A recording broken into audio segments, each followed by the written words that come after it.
Volume 2, Chapter 42, Administering the Conquests. With peace finally concluded and the French ousted from North America, the poor, hapless Acadian refugees in Massachusetts, totaling some 900, began the dangerous and difficult trek back to their beloved Acadia. Many died along the way, but the rest settled again in Acadia. Of course, there was no thought of returning to them their old lands and property. In the final irony, the Acadians who had been sent to France remained as unwanted refugees, pushed from pillar to post for 20 years by the government. On taking control of Florida from Spain, Britain divided it into 2 provinces, East Florida, centering in St. Augustine, and West Florida, with headquarters at Pensacola. To East Florida the British sent, as governor, Major Francis Ogilvie, who made no attempt to conceal his complete contempt for Spaniards and Roman Catholics. So grim was the impact of Ogilvie that of the 3,000 Spanish inhabitants of St. Augustine, all but 5 persons decided to emigrate to Cuba. One of the notable events of British East Florida was the founding of the colony of New Smyrna, 30 miles north of Cape Canaveral on the Atlantic coast. The promoter, Dr. Andrew Turnbull, wangled a grant of 60,000 acres, as well as a ship and a cash bounty from the Crown. In return, he transported over 1,400 emigrants from Greece, Italy, and English-occupied Minorca to the new homeland. The immigrants, expecting freedom in abundance, reaped the opposite. 7 years of cruel and dispiriting indentured servants, giving their forced labor to producing such goods as hemp, cotton, and indigo, subsidized by England. The immigrants arrived in midsummer 1768. In a few weeks they were ready to revolt. The August revolt was led by Carlo Forni and Clotha Corona. A brutal overseer who tried to stop the revolt was killed. The rebels, acting the part of their masters, plundered the property of the Minorcans of the colony, whose only crime was not joining the revolt. Governor James Grant's forces soon seized the rebels, but took 4 months to capture Forni and a band of his men. The governor decided to be relatively lenient with the mutineers, killing only the 2 leaders, Forni and Corona. Another forced labor settlement in East Florida was established at Ralston on the St. Johns River and organized by the wealthy English landowner Dennis Roll. Roll secured a 20,000-acre grant from the government.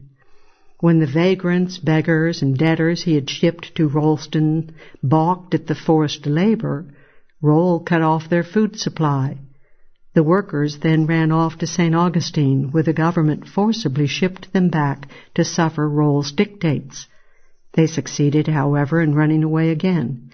In addition, 89 more immigrants fled from Roll. Finally, Roll found the open sesame to success. He purchased openly enslaved Negroes, whom he was able to whip into a passable degree of productivity. What of former French Canada? After 1763, conquered Quebec was, to be sure, theoretically extended the blessings of English legal and representative institutions. But there was one very important catch.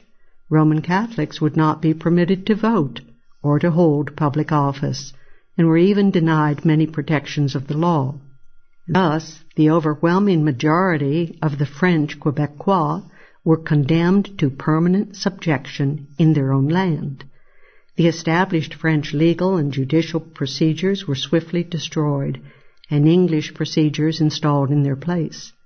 As Catholics, French lawyers were even prohibited from trying cases, and French citizens from serving on juries. Moreover, a nascent French-Canadian bourgeoisie was crushed by the English conquest. A few hundred English merchants, who came as suppliers and contractors for the British Army of Occupation, and royal bureaucrats in Canada, almost all new inhabitants, were able to monopolize the courts and juries and to carry on a systematic campaign of governmental exploitation of the people of Quebec. As in the case of conquered and battered Ireland, the Roman Catholic Church in Quebec was forced to become the fortress church of a suppressed ethnic as well as religious people. The church and the country turned in upon itself, both stagnating under siege. Discrimination against Catholic voting was, in a sense, rendered harmless by the English failure to allow any representative assembly in Quebec.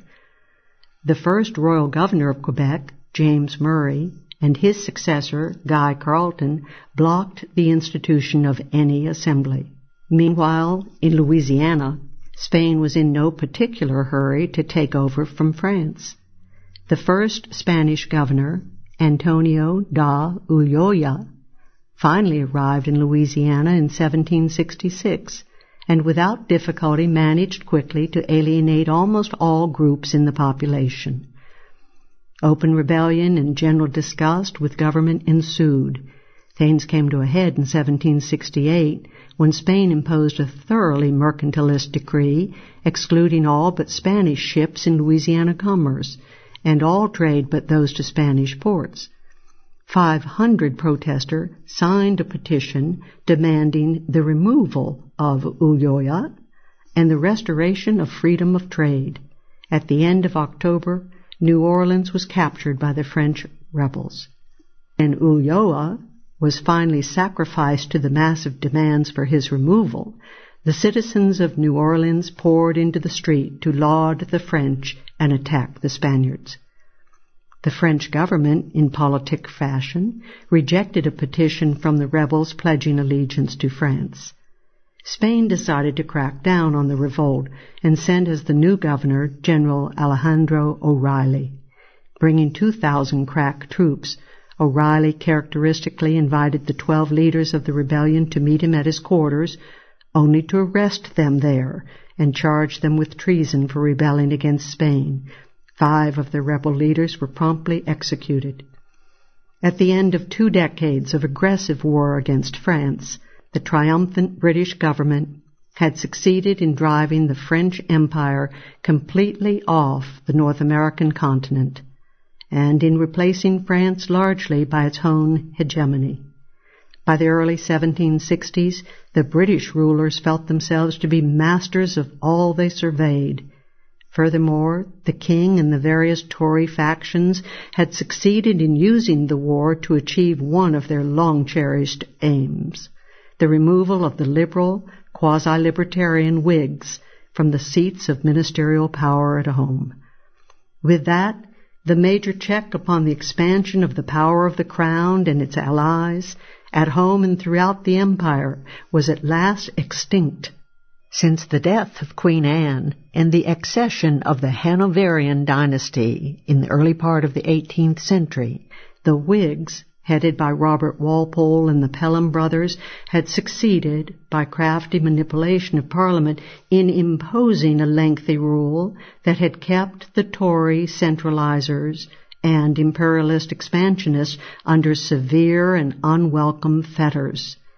Now, in the early 1760s, the Tories and imperialists had at last succeeded in rooting out the Whig Pelhamite check rein on their goals and designs. In particular, in the colonies, the impatient king and the Tory factions were now free to scrap the policy of salutary neglect, which Walpole and Newcastle had managed to impose on the reluctant Crown and Parliament. Enjoying the blessings of salutary neglect, the American colonies had been able, in the first half of the 18th century, to ignore the de jure mercantilist restrictions and edicts of Great Britain, and to flourish in virtual de facto independence from the mother country. It was high time, the British imperialist felt, to cast off the restrictions of salutary neglect and to bring the American colonies to heel. It was that grand design that was to precipitate the great conflagration of the American Revolution and to bring a new kind of nation into being.